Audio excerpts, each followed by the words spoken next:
Hi friends, welcome back to our channel. నేను మీ శ్యామల. ఈరోజు మన యుక్తి కిచెన్లో ఇవాల్టి రెసిపీ వచ్చేసి చిక్కుడుకాయ వేపుడు. మార్కెట్లో మనకి చిక్కుడుకాయలు అనేవి చాలా వస్తున్నాయి కదండి. ఇప్పుడు చిక్కుడుకాయ సీజన్ కదా.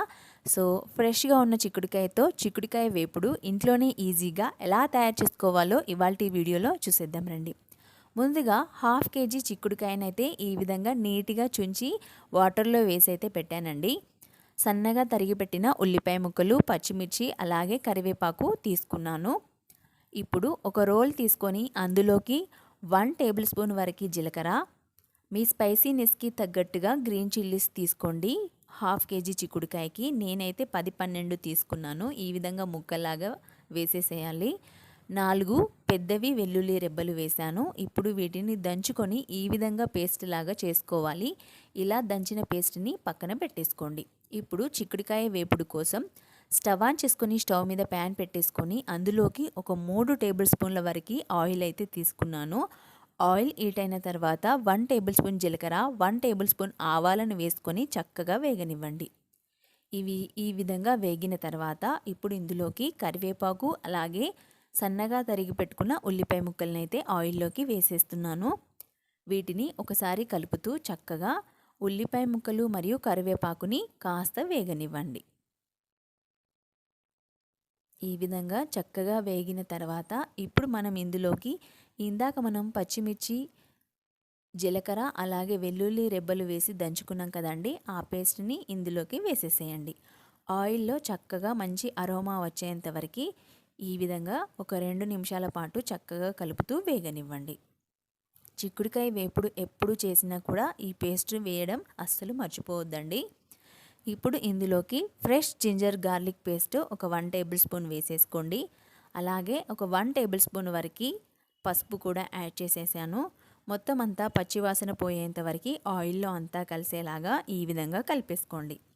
ఇలా మొత్తం అంతా చక్కగా కలిపేసిన తర్వాత ఇప్పుడు మనం ఇందులోకి వాటర్ పంపేసి చిక్కుడుకాయ ముక్కలని ఇందులోకి యాడ్ చేసేసేయండి. మొత్తం చిక్కుడుకాయలన్నింటినీ కూడా యాడ్ చేసేసిన తర్వాత ఇందులో అంతా కలిసేలాగా హై ఫ్లేమ్ మీద కలుపుకోండి.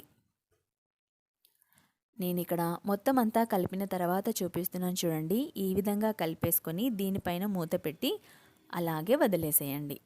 మధ్యలో మూత తీసి కలుపుతూ ఉండాలండి. మీడియం ఫ్లేమ్లో ఉంచుకొని మనం ఫ్రై చేసుకోవాలి. ఈ విధంగా మధ్యలో మూత తీసి కలుపుతూ మరొకసారి మూత పెట్టి అలాగే వదిలేసేయండి. చూస్తున్నారు కదా, ఈ విధంగా అంతా కూడా కలిపేసుకొని మూత పెట్టి మరొక 2-3 నిమిషాల పాటు వదిలేసేయండి. ఇక్కడ 3 నిమిషాల తర్వాత మూత తీసి చూపిస్తున్నాను చూడండి. చిక్కుడుకాయ అనేది చక్కగా దగ్గర పడింది, చూస్తున్నారా? కాస్త కలర్ కూడా చేంజ్ అయిపోయింది. అంతా కూడా ఒకసారి కలిపేసుకుందాం.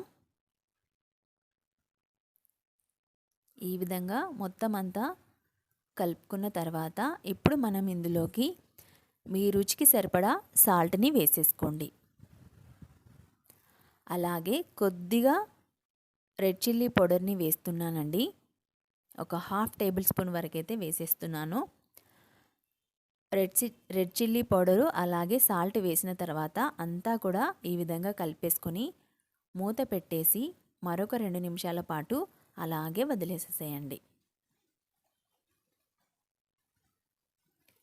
2-3 నిమిషాల తర్వాత మూత తీసి చూపిస్తున్నాను చూడండి. పూర్తిగా మన చిక్కుడుకాయ వేపుడు అయితే చక్కగా ఉడికిపోయింది.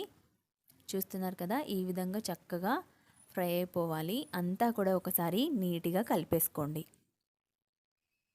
ఇప్పుడు మనం ఇందులోకి ఒక 1 టేబుల్ స్పూన్ వరకు ధనియాల పొడిని యాడ్ చేసుకోండి. అలాగే సన్నగా తరిగి పెట్టుకున్న కొత్తిమీర తరుగుని కూడా వేసేసుకోండి.